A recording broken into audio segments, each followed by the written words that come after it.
The church bells had already rung for Christmas Eve when she reached the edge of town. They echoed hollowly through the frozen air, their sound swallowed by falling snow and the heavy ache in her chest. Each step felt harder than the last. Her boots were soaked through, her coat thin and worn, stretched tight over the life she carried inside her. She stopped beneath the glow of a single lantern outside the boarding house. The last place left. She raised her hand and knocked. A moment passed, then another. Finally, the door opened just enough for a woman's sharp eyes to peer out. Those eyes dropped immediately, to the swollen belly beneath the coat. The door closed. No words, no apology. Just the sound of the latch sliding into place. The young woman stood there, stunned, snow collecting on her hair and shoulders. She didn't cry. She'd learned that tears only froze her cheeks and made the cold worse. She turned slowly and walked away. The town had made its choice. Whispers followed her wherever she went. She could feel them even now, clinging to her like the snow. She's unmarried. She's a burden. She brought this on herself. By the time she reached the church steps, night had fully settled. Candles glowed faintly through the stained glass windows. Laughter drifted out, warm, distant, unreachable. She lowered herself onto the wooden steps with care, one hand pressed to her belly. "I'm sorry," she whispered to the child inside her. "I tried." The wind cut sharper now, slipping through the cracks of her coat. She pulled it tighter, rocking slightly, counting each breath.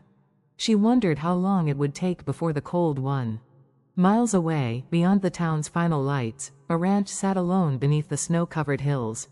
Inside, a man stirred as the wind rattled his shutters. Ethan Cole had not celebrated Christmas in 7 years. Not since the fever took his wife. Not since the tiny grave behind the barn stole his son before he ever learned to walk. The world had taken everything once. Ethan had decided it wouldn't get another chance. He fed his horses, fixed his fences, and kept to himself. He didn't attend church, didn't host neighbors, didn't open his door unless he had to. But that night, something felt wrong. The horses were restless. The wind howled louder than usual. And beneath it all, there was a feeling he couldn't name, like the land itself was holding its breath. Ethan pulled on his coat and stepped outside, lantern in hand. "Just checking the fence line," he muttered. He didn't know why his boots turned toward town. He didn't know why, on Christmas Eve, with a storm rolling in, he walked farther than usual. He only knew that somewhere in the snow, someone was about to be lost. And for the first time in years, Ethan Cole was walking straight toward fate. "If you are still with me, friend, hit the red button and let's lock in for the rest of the journey. Go get your favorite snack and beverage, we're here for a while. Connecting with you all is the best part. Tell me what time it is for you and which country you're listening from below." The snow thickened as the night deepened. By the time the church doors closed and the last candlelight vanished behind stained glass, the young woman was barely conscious of the cold gnawing at her fingers and toes. She had shifted from the steps to the narrow space beside the building, hoping the wall might block the wind. It didn't. The cold had teeth. Each breath burned. Her hands trembled as she wrapped her arms around her belly, instinctively protecting the small life inside her. "Just hold on," she whispered. "Please."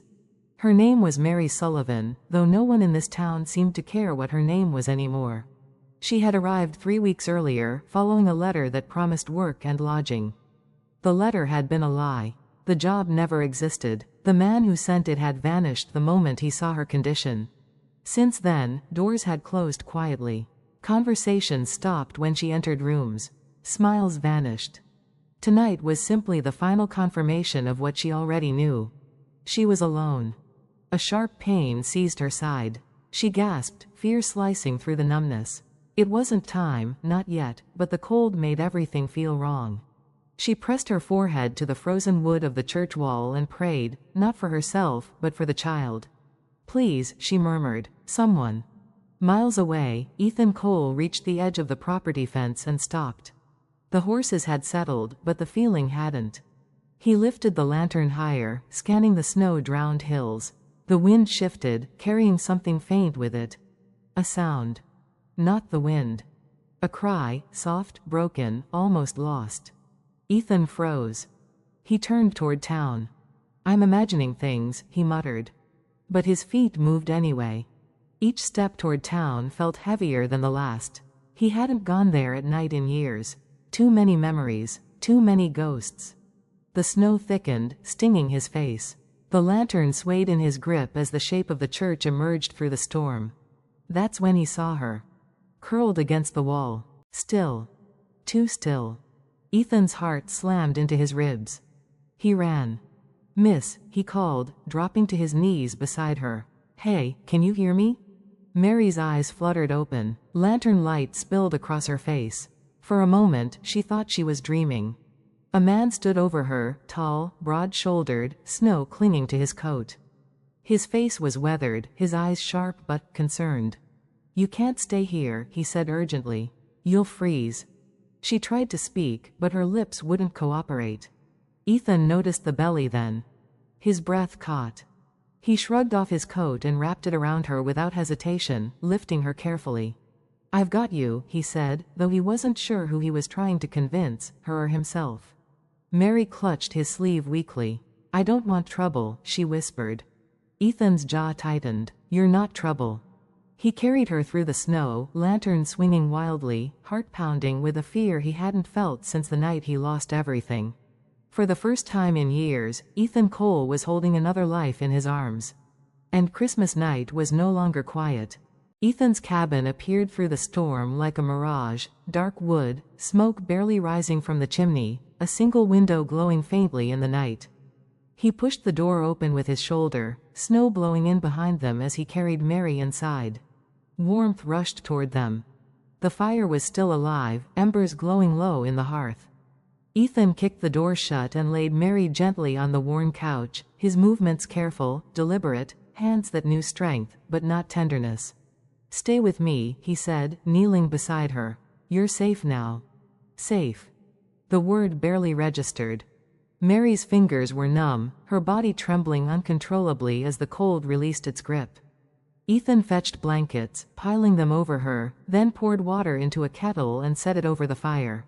He worked in silence, but his thoughts roared.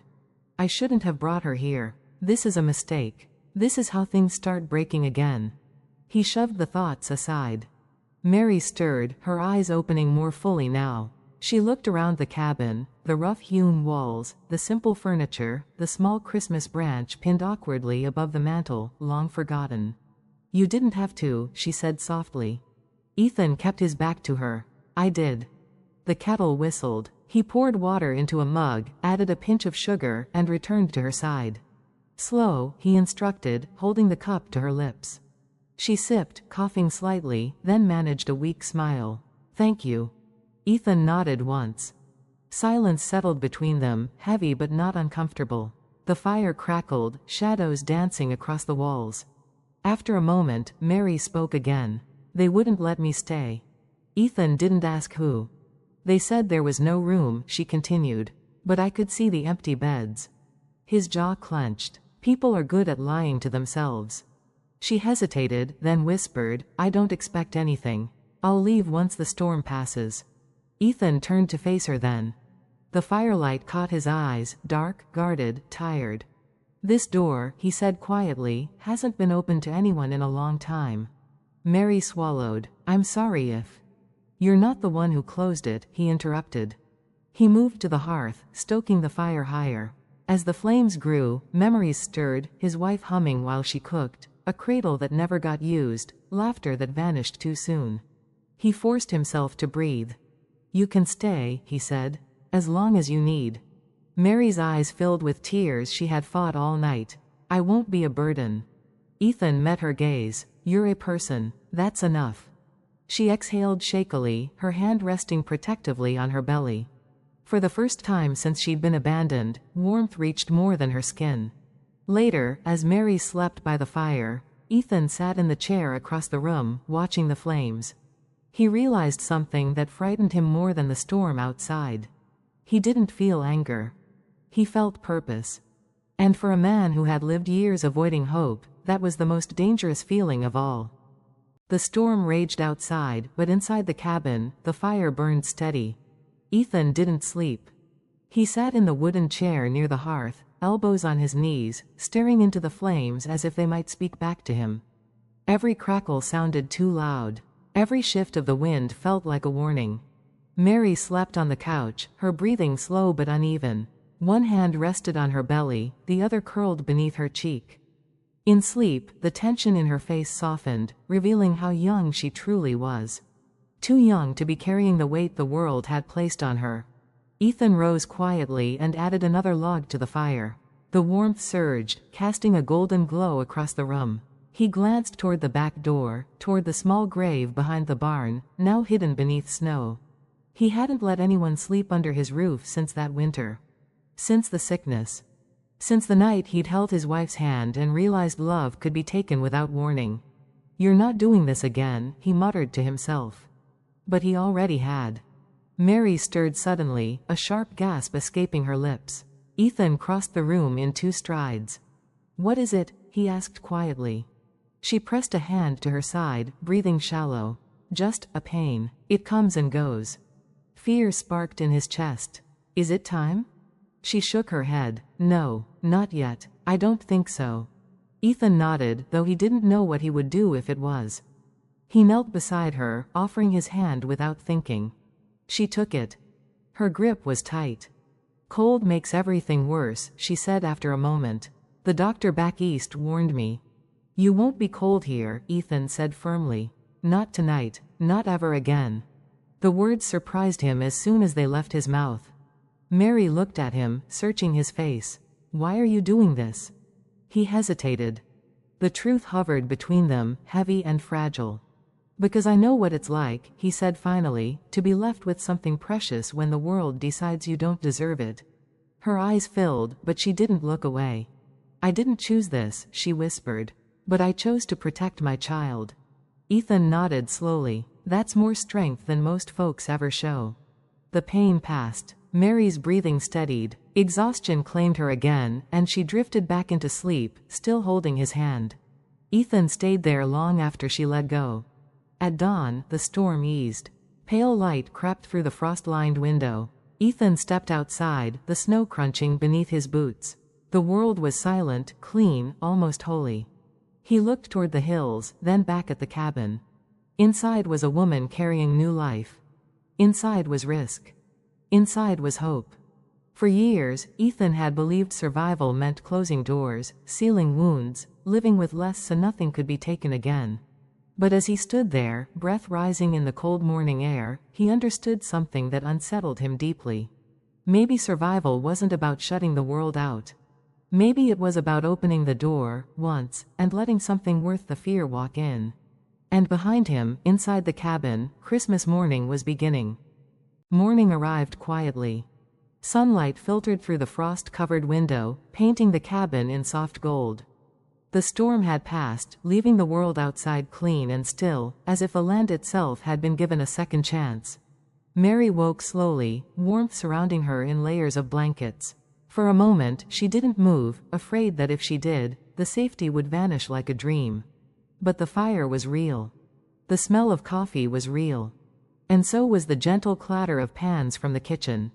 She sat up carefully. Her body ached, but the sharp cold that had haunted her all night was gone. She placed a hand over her belly, feeling a steady calm in the child beneath. Ethan stood at the stove, his back to her, sleeves rolled up. He looked oddly out of place doing something so domestic, yet somehow right. "Good morning," he said without turning. "You're awake." "Merry Christmas," Mary replied softly. Ethan paused, then nodded.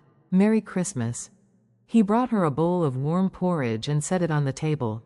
"Eat. Doctor or not, I know enough to say warmth and food do more good than worry." Mary smiled faintly. "You'd make a fine teacher." He huffed quietly. "Let's not get carried away." They ate in companionable silence.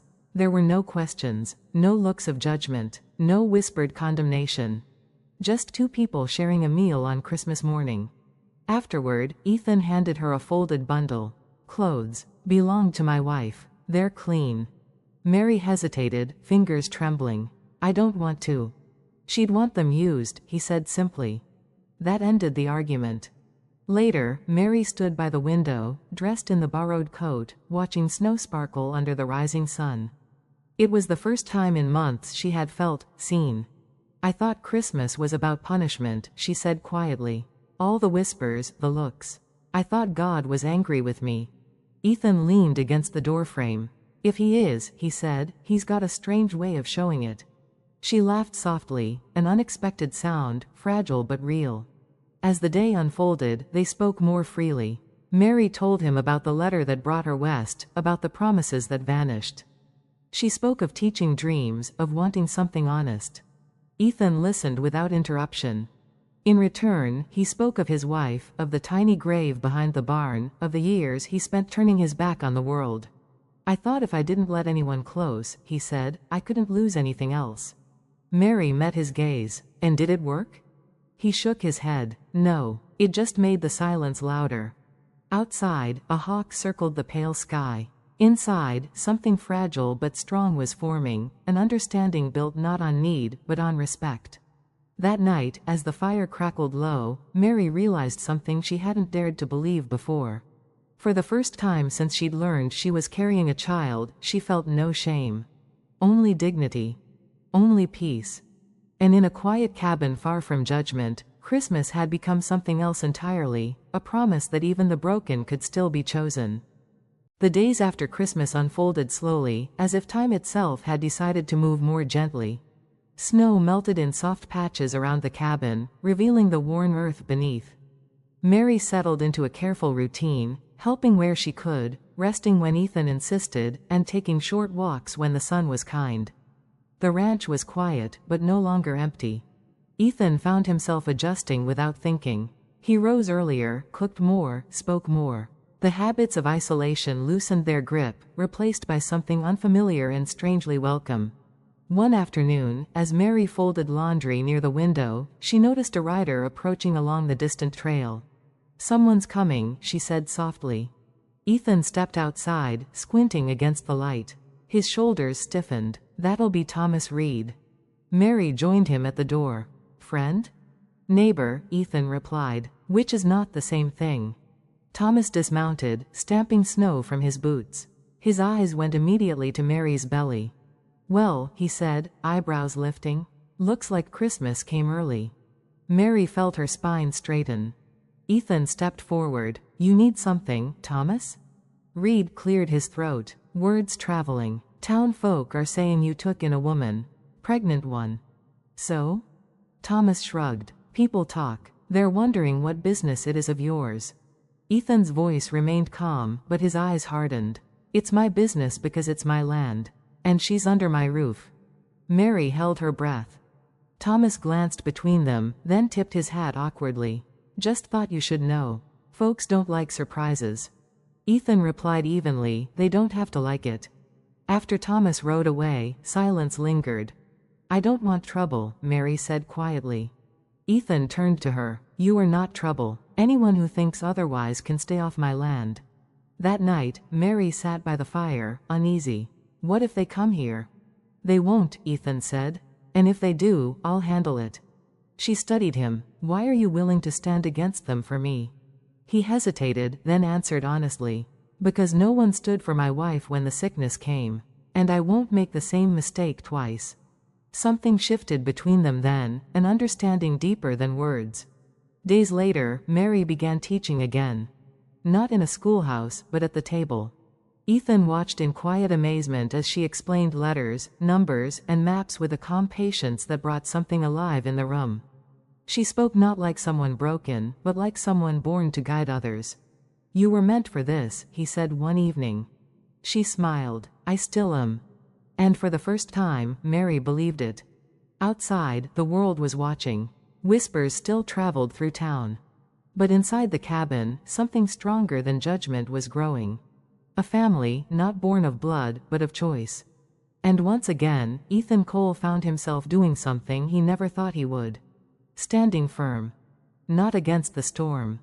But against the world. Winter's grip slowly loosened, but the ranch remained blanketed in soft snow. Days were longer now, and sunlight streamed into the cabin, warming the hearth and brightening the corners that had long been dark. Mary had grown comfortable in her routine, yet the weight of the past lingered.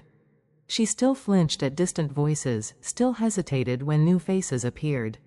But Ethan's steady presence offered a shield, one she didn't fully understand, yet learned to rely upon. One morning, he called her outside. The air was crisp. The horses nuzzled hay, steam rising from their nostrils. Ethan handed her a bundle of reins.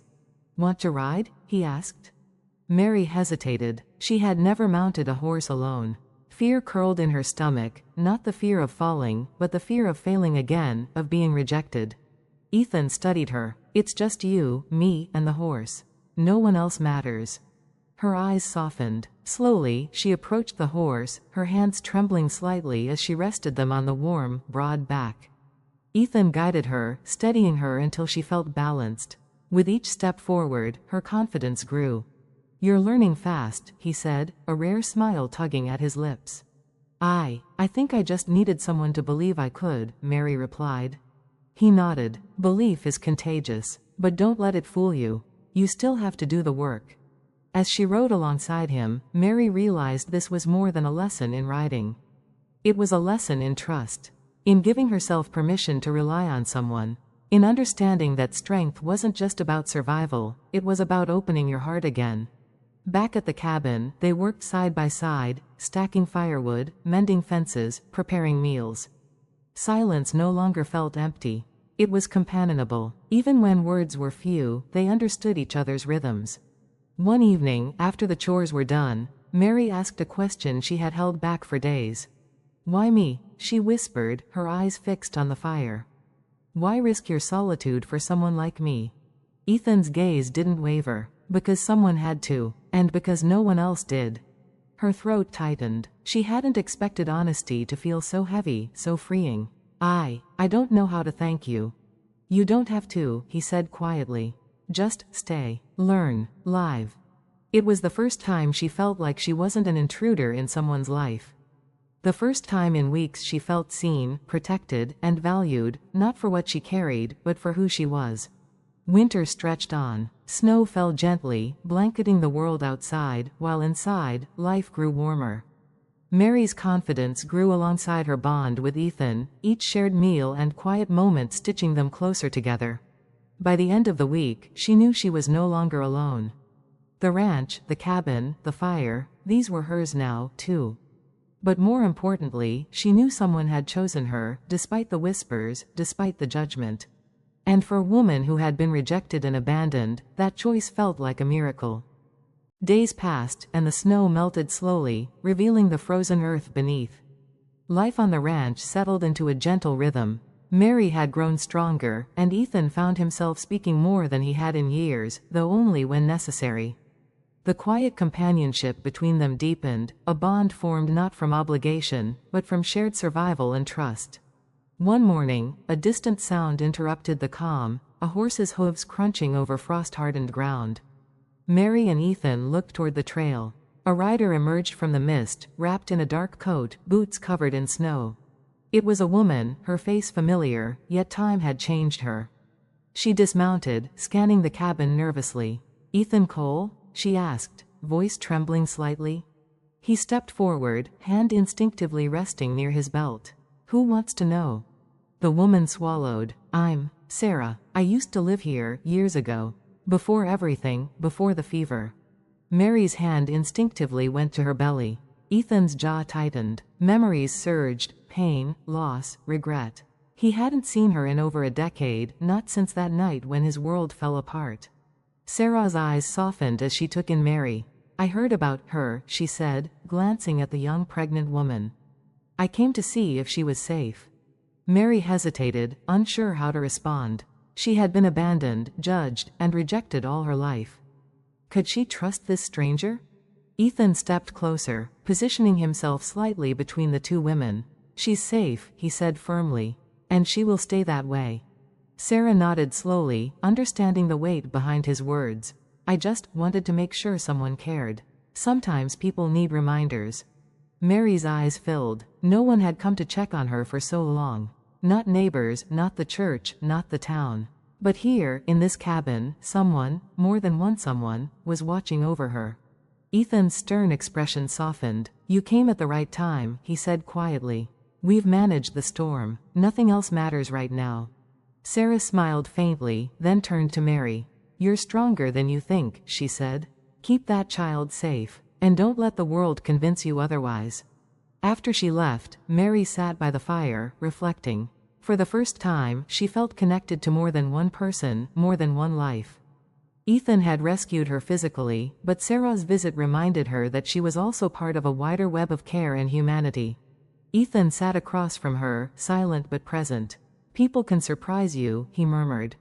Mary nodded, squeezing her belly. "Yes, even when you've lost faith." That night, the fire burned long into the darkness. Outside, the world lay quiet and still, but inside, life had grown richer. Trust, kindness, and hope had taken root, stronger than fear or judgment. Mary realized that she had not only been saved by a man who opened his door, but also by the small, quiet acts of people who refused to let the world crush another soul. And in that warmth, the promise of new life and new beginnings felt almost tangible. Winter was fading, but the cold lingered in the hills and the valleys. The days were longer now, sunlight spilling across the snow-mottled landscape, yet a quiet tension had begun to settle in the cabin. Mary felt it first, a sharp ache that woke her before dawn. Her hand went instinctively to her belly. The child inside was restless, sending pulses of life that demanded attention.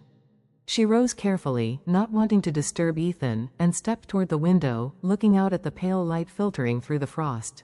Ethan stirred from the chair near the fire. "You're up early," he said, noticing her wincing. I felt something," she admitted quietly. "It's probably nothing." He didn't look convinced. "Come here," he said, guiding her back toward the hearth. "If you need rest, stay. If not, we'll manage together." Mary let him wrap a blanket around her shoulders. His hands were steady, warm, grounded. The comfort was almost overwhelming, yet it reminded her how fragile trust could be. A single misstep, a moment of judgment, and she could be back at the depot steps, alone in the snow. Hours passed. They worked side by side in quiet preparation for the coming months, stacking firewood, checking supplies, and tending to the horses. Yet the ache in Mary's side persisted, a reminder that the storm wasn't just outside. It was within her. Ethan noticed her pause, leaning slightly on the table. "It's more than fatigue," he said softly. "We need to be careful." Mary nodded, tears pricking her eyes. "I don't want to be a burden." "You're not," he said firmly. "You're carrying life. That's not a burden, it's responsibility. And I'll bear my part." The storm outside had begun again, though less severe than before. Snow dusted the hills and clung to the trees. The wind rattled the cabin but could not break the calm they had built inside. Mary realized something as she watched Ethan move among the horses, his hands sure, his gaze attentive. He had been broken, yes, but he had chosen to protect, to nurture, to trust again. She had thought the world was unforgiving, that Christmas nights meant loneliness and despair. But this man had shown her otherwise. Later, as the night deepened, Mary settled near the fire, her hand pressed to her belly. Ethan knelt beside her, holding the cup of warm tea she refused to sip alone.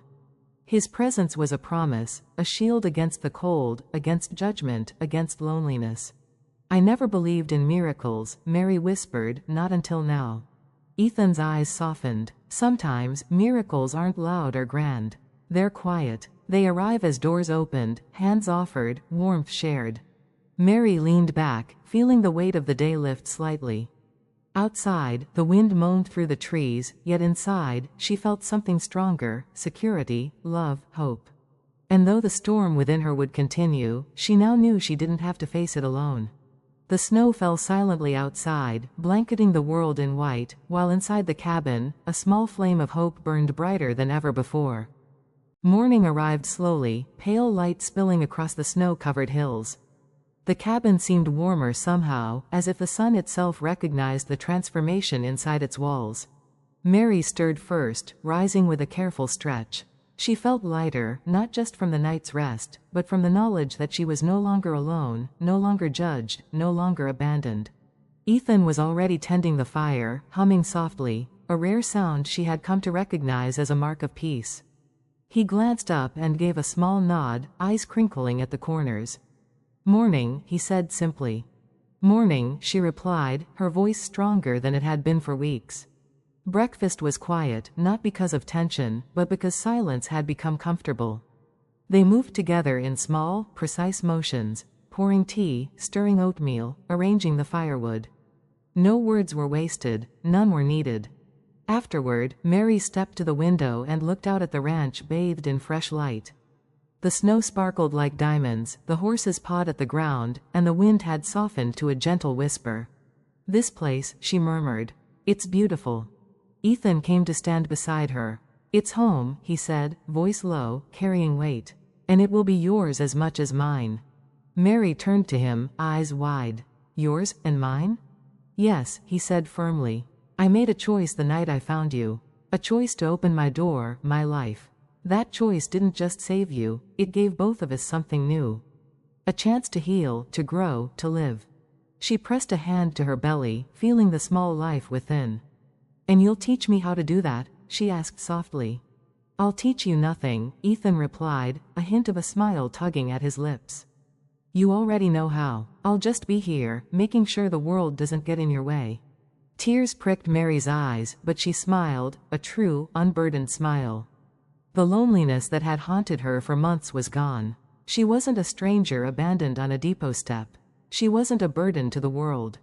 She was seen, she was protected, she was home. Later, as the sun climbed higher, Ethan and Mary stepped outside together. The snow reflected gold and silver, and the wind whispered through the trees, carrying a quiet blessing. They moved through the ranch, side by side, checking fences, feeding horses, and sharing small, simple conversations that felt monumental in their intimacy. By evening, they stood together on the porch, looking out across the valley. The sky blazed with the colors of sunset, each hue a promise of what could be, a life forged from trust, kindness, and courage. Mary took a deep breath. "I never thought I'd see a day like this," she admitted. "A Christmas, with hope." Ethan's hand brushed hers lightly. "Neither did I. But miracles don't always come loud and grand. Sometimes they come quiet. Sometimes they come in the form of an open door, a steady hand, and a life shared." She rested her head lightly against his shoulder, feeling warmth, safety, and belonging. Outside, the stars began to shine, heralding the night. But inside, in the small cabin on a quiet ranch, a new chapter had begun. A chapter of trust, of family, and of love that had been earned through courage, compassion, and the willingness to open one's heart. And for Mary, Ethan, and the child growing within, this Christmas was the first of many filled with light, hope, and the quiet miracles that change lives forever.